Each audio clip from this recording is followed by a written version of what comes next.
មន្ត្រីធនាគារពាណិជ្ជកម្មក្នុងនិងក្រៅប្រទេសហៅកាត់ថា FTB ចែករំលែកការទុកដាក់លុយឲ្យមានសុវត្ថិភាពដែលពាក់ព័ន្ធនឹងការចាយលុយប្រចាំខែនិងការសន្សំលុយនាយកសាខាធនាគារពាណិជ្ជកម្មក្នុងនិងក្រៅប្រទេសលោកសេងផេងពន្យល់ថាការចាយលុយនិងសន្សំលុយនិងការទុកដាក់លុយឲ្យមានសុវត្ថិភាពគឺមនុស្សត្រូវចេះចាត់ចែងពីអាយុ18ឆ្នាំឡើងទៅលោកសេងផេងពន្យល់ដូចនេះនៅក្នុងវេទិកាដើម្បីភាពជោគជ័យអប់រំជំនាញនិងការងារនៅសាកលវិទ្យាល័យកម្ពុជានាថ្ងៃទី2ខែកញ្ញាឆ្នាំ2016លោកបន្តថាភាពជោគជ័យក្នុងជីវិតគឺទី1ត្រូវចេះចាត់ចែងទុកដាក់លុយពេលនៅក្មេងទី2ត្រូវមានគម្រោងចំណាយច្បាស់លាស់ទី3ត្រូវចេះសន្សំលុយដែលមានឲ្យនៅសល់លោកលើកឧទាហរណ៍ថាមនុស្សអាយុពី18ទៅ30ឆ្នាំមានកម្លាំងមាំមួនមានសមត្ថភាពអាចរកចំណូលពីការងារបាន1ទៅ2កន្លែង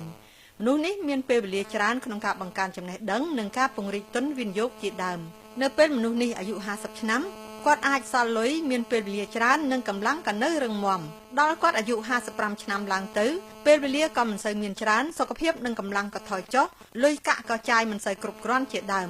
ដោយមូលហេតុនេះទើបមន្ត្រីធនាគារមានការណែនាំឲ្យចេះសន្សំប្រាក់ដែលរកបានកាលពីនៅក្មេងដាក់ទៅក្នុងធនាគារព្រោះធនាគារមានការជួយថែរក្សាលុយកាក់មិនឲ្យបាត់បង់មិនមានភ្លើងឆេះឬកណ្ដុរកាត់កណ្ដៀរកោនោះទេម្យ៉ាងទៀតការសន្សំប្រាក់នៅធនាគារបានផ្ដល់ការប្រាក់តាមកាលកំណត់ជូនអ្នកដែលបានសន្សំលុយក្នុងធនាគារនោះទៀតផងនៅក្នុងវេទិកាដើម្បីភាពជោគជ័យអប់រំជំនាញនិងការងារក្នុងថ្ងៃចុងក្រោយនោះដែរអាដាមម្ដំស្នេហ៍នប់សវັດបានពិភាក្សាអំពីភាពជោគជ័យក្នុងការងារចែករំលែកជូនក្រុមនិស្សិតច្រើនរយនាក់ផងដែរអាដាមមានប្រសាសន៍ថាភាពជោគជ័យរបស់មនុស្សម្នាក់កើតចេញពីខ្លួនយើងដែលមានការបដិញ្ញាចិត្តក្នុងការជំរុញខ្លួនឯងឲ្យសម្រេចក្តីស្រមៃរបស់ខ្លួនពីតូចមកនោះគួរជម្រាបជូនថាវេទិកាដើម្បីភាពជោគជ័យអប់រំជំនាញនិងការងារនេះសាកលវិទ្យាល័យកម្ពុជាបង្កើតឡើងច្រើនដងមកហើយដោយបានអញ្ជើញវាគ្មិននិងអ្នកជំនាញច្រើនស្ថាប័នមកធ្វើបឋកថាចែករំលែកបទពិសោធន៍ល្អៗជូនដល់និស្សិតឲ្យចាប់យកជំនាញនិងបទពិសោធន៍ទាំងនោះមកអនុវត្តចំពោះការសិក្សានិងការជ្រើសរើសជំនាញរៀនសូត្រ